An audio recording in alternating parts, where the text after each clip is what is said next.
Let us pray. Heavenly Father, we thank you for how you have brought us thus far. Thank you for this period. And as we go into your word, Father, we pray you bless us. And let your name be glorified. We ask, O God in heaven, for your divine presence, testimonies in our lives, and we will say to you be the glory. In Jesus' name we pray, amen. And I hear somebody shout and say what? Amen. I'm talking to you this morning on the thanksgiving that works. The thanksgiving that do what? That works. Glory be to God. Let me start from giving you exactly, giving you a refreshing atmosphere back to show you how glorious God has been. But to also show you why we must thank God. And that's number 1, Thessalonians chapter 5. Let me remind you from the book of 1 Thessalonians chapter 5, 16 to 18. He said, rejoice always, pray continually, give thanks in all circumstances, for this is God's will for you in Christ Jesus. Hallelujah. This is God's will concerning you in Christ Jesus. Rejoice always, pray continuously, praise God here, give thanks in all circumstances, and in everything give thanks. All circumstances include when you are happy, okay? Still give thanks to God when you are happy. Still give thanks to God when you are not happy. Am I speaking here? Give thanks to God when it is well. Give thanks to God when you think it's not well. Praise God. Give thanks to God in all what? Circumstances. Praise God. Yeah. If I give thanks to God on what you call your failure, give thanks to God on what you call your success. Give thanks to God on what you think is not working. Give thanks to God on what you think is working. In all circumstances, give him thanks. That's appreciate him. Because you know why? It's worthy to be praised in all circumstances. And then Thessalonians said, give him thanks in everything. Give him thanks. In all circumstances and situations, give him thanks. Hallelujah here. Give him thanks. In all circumstances, glory be to God. Psalm 103 from verse 1 to 4. Psalm 103 from verse 1 to 4. So number 1, don't forget, give him thanks. Why should I give him thanks? Give him thanks for everything, in all circumstances. Praise the Lord, my soul. All my innermost being, praise his holy name. Glory be to God. Then for my soul. And forget not all his benefit. Now, give him thanks. Don't forget his benefits in your life. And then, why again must we give him thanks? Who forgives all your sins. Now, listen carefully. You are giving him thanks because he forgives your sins. You know the sin of omission, you know the sin of commission you have committed. You give him thanks. Glory be to God who forgives all your sins. There are so many things you have not forgiven, but God keeps forgiving you your sins.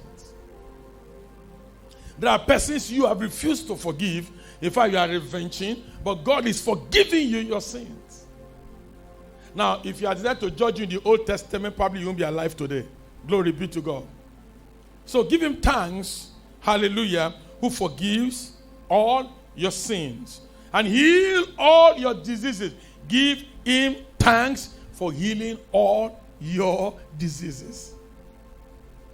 Sickness, pain, sorrows. Are you getting it now? Pain of the heart, whatever it is. Give him thanks. Who forgive all your diseases. Glory. Who heals all your diseases. And he heals my disease. I am the Lord, your healer. You are the Lord that healeth me.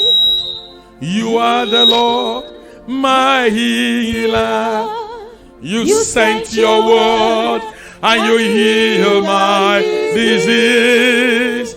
You are the Lord, my healer. Who heals all my diseases, give him thanks. Praise his name and give him thanks. Hallelujah. And who redeemed your life from the pits. That was the time you were almost dead, he saved you. There was a time, am I speaking here? You know, sometimes you don't even know what God has done for you until you begin to reflect how great he has been. Isaiah 12 verse 4 to 5. Isaiah 12 verse 4 to 5. If you are there, say, I'm there. And in that day shall ye say, praise the Lord, call upon his name, declare his doing among the people, make mention that his name is exalted. Hold on first. Number, go back. Hold on first. And in that day, so there must be a day that you must set aside to thank God. There must be a day. Let me tell you something. If any day comes for you to conflict with setting aside to honor man and to honor God, choose God and tell man to hold on. Each time I look back, I thank God that I gave God his right of place. When I give him his right of place, he honors me. I pray to God, honor me.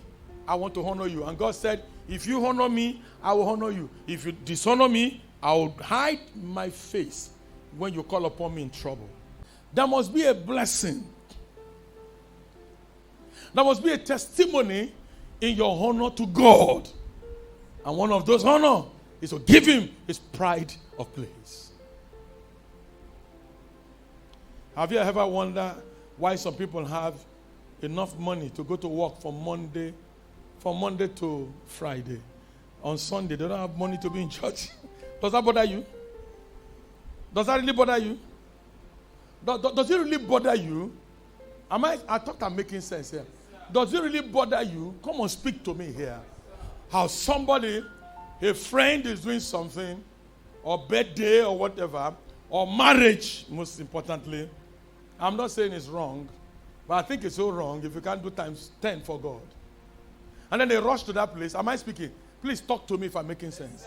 And they rush to that place, and then they help the friend. They say they have to go there for one day and help the friends to arrange. You can be nice in man's eyes.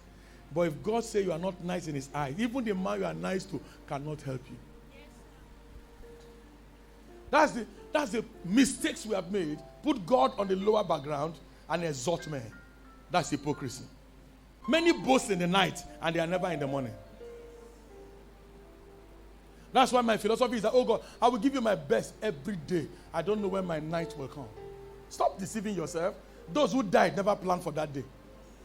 Thank you, Jesus. You know, sometimes I just wonder how, thank you. I just wonder how God is so faithful to me. When people are shouting difficult time, now God, they visit us.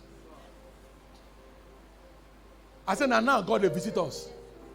It's even now, God is visiting me. He told me, he said, I will visit you in difficult times. Was it not how God favored Joseph in difficult times? That's why I tell people, when it's tough, wait. When it's not easy, wait. For they that wait upon the Lord, they shall renew their strength. Because if you never wait, it could be that abundance is coming when you didn't wait.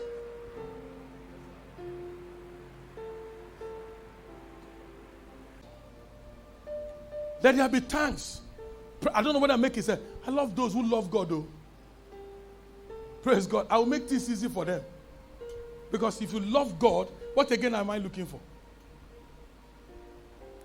Let them always learn to say, God, it's your time for me to give you thanks. Psalm 95 from verse 1. Oh, come, let us sing unto the Lord. Let us shout joyfully. Glory.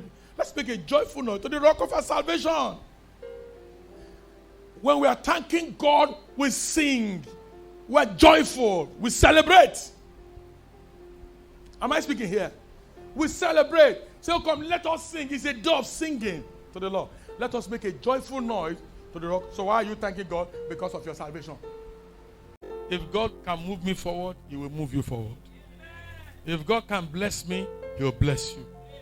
I don't know whether your amen is greater than I've thought. So look at somebody near you.